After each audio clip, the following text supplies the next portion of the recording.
A story we've been following since 2018 has a new update. Today, James Addy received a life sentence for murdering his fiancée while still being married to another woman.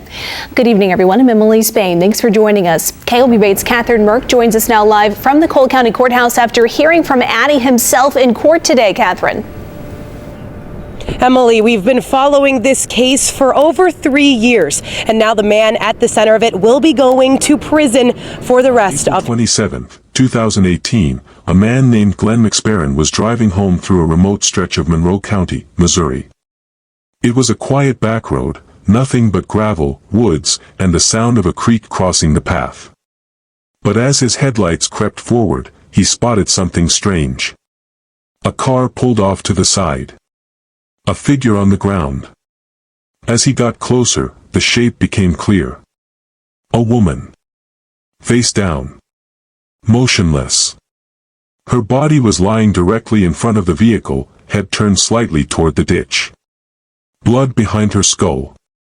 She was still wearing her engagement ring. Inside the car, untouched, sat a freshly signed marriage license. The name on it, Molly Watson. She was supposed to be married in 2 days. The scene didn't look like a robbery. There were no signs of a struggle. Just a single, silent gunshot that ended a life, and left investigators with a chilling question. Who kills a bride before her wedding, and why did she never see it coming? Molly Watson was 35 years old, and by most accounts, she was a dreamer. The kind of person who found joy in the little things, crafting costumes, singing along to Disney songs, or filming video diaries from her bedroom.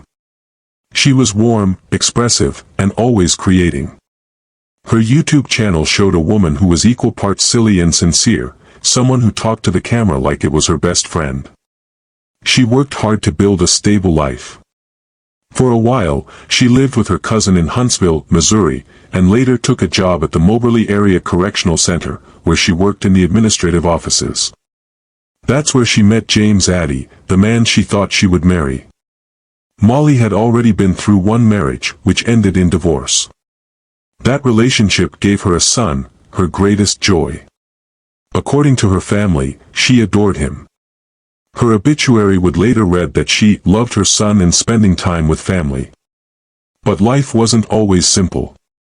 After her divorce, she entered a romantic relationship with Amber Brady, a childhood friend who had also been going through a difficult marriage. They lived together for 5 years, bonded by their shared past and quiet understanding. Amber would later say, "We could communicate.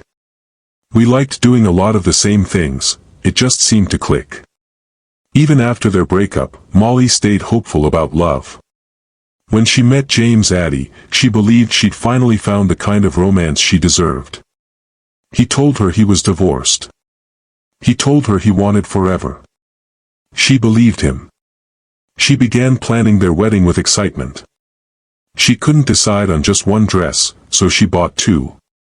She was sharing updates with friends and family, looking forward to her new chapter.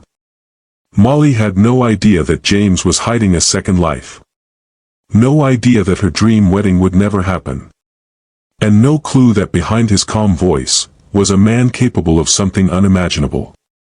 It was just after 9 p.m. when Glenn McSparran turned down County Road 997, a stretch of gravel flanked by trees and silence. He was headed home from his mother's house, taking the usual shortcut. But something in the distance caught his eye. A car. Parked oddly near the creek crossing. Headlights off. Door slightly ajar. And then, a body.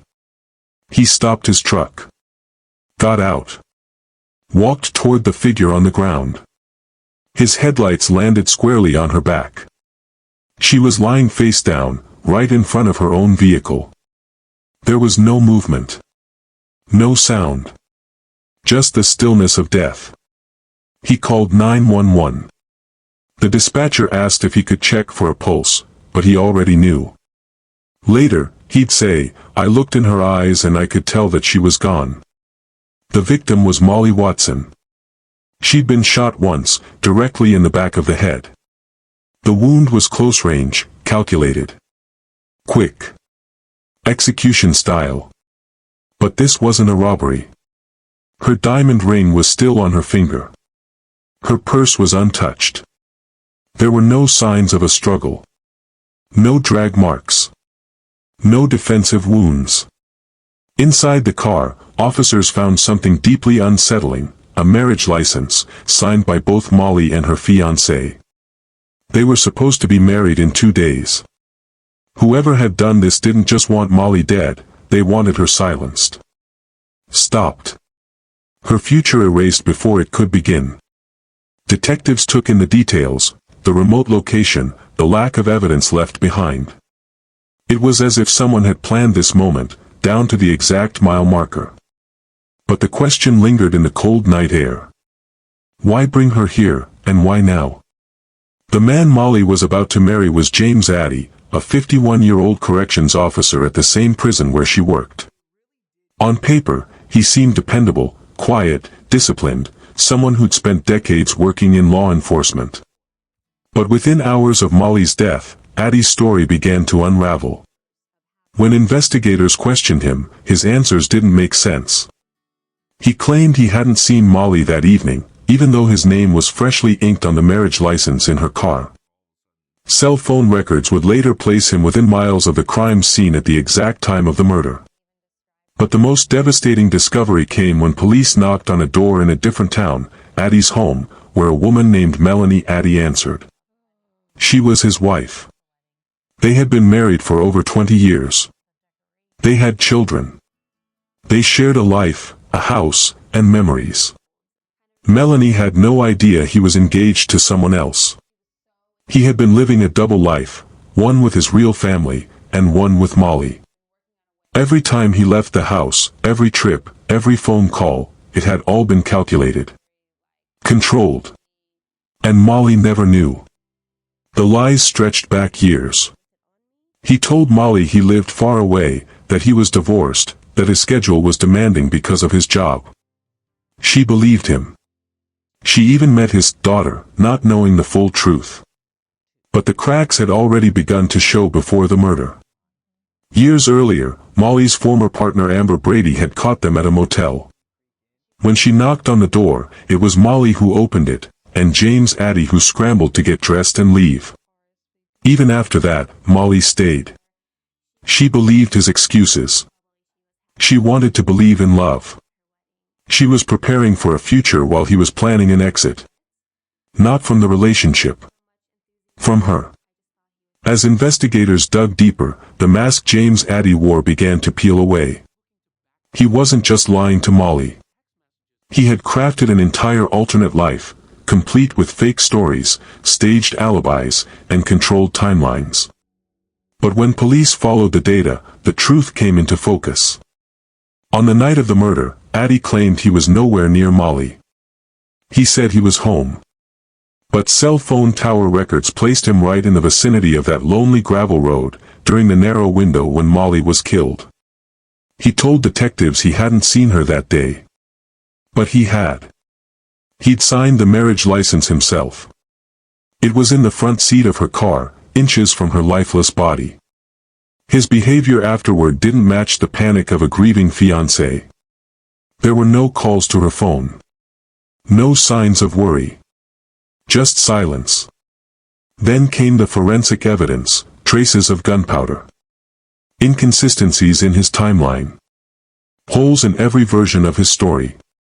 In court, Addy's wife Melanie took the stand. She described her husband as controlling, cold, and often intimidating. She said he liked to fix problems without emotion. To James Addy, Molly wasn't a person anymore. She was a threat.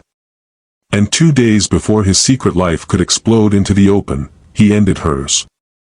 This wasn't a crime of passion. It was a decision. Quiet. Efficient. Final. And that's when the most chilling realization hit. Molly never knew who he really was.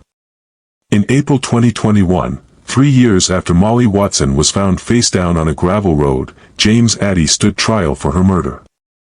A Monroe County jury found him guilty of first-degree murder and armed criminal action. The judge sentenced him to life in prison without the possibility of parole, plus an additional 20 years. He showed little emotion as the verdict was read. The same cold control he used to build his double life, he used in court. For Molly's family, there was no justice that could rewrite what happened. Her cousin, Jody Lindbergh, spoke through tears, describing Molly as someone full of life, love, and laughter. A woman who was building something real. A mother.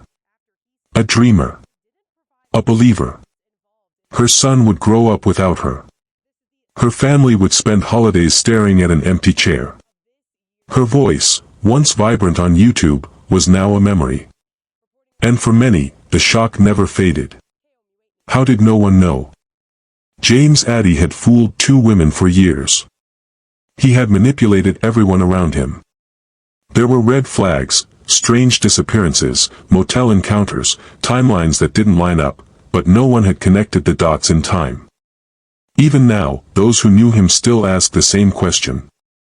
How far back was he planning this? What kind of man murders to preserve a lie? And what does it mean when someone can wear two faces, and never flinch? James Addy wasn't impulsive.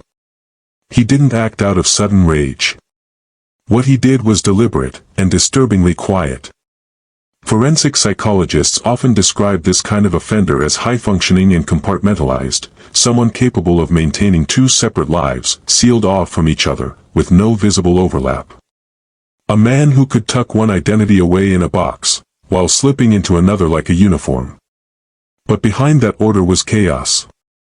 Addy had spent years building a lie so convincing, even he seemed to believe it. And when that lie came under threat, he didn't confess. He didn't run. He calculated a final solution. He didn't just kill Molly Watson. He erased her from his version of reality. No emotion. No goodbye. Just a single shot to the back of the head, on a dark road, before a wedding that was never meant to happen. In the end, the signs were there, long before her death. The secrecy. The contradictions. The missing pieces of his story. But no one ever imagined what he was capable of.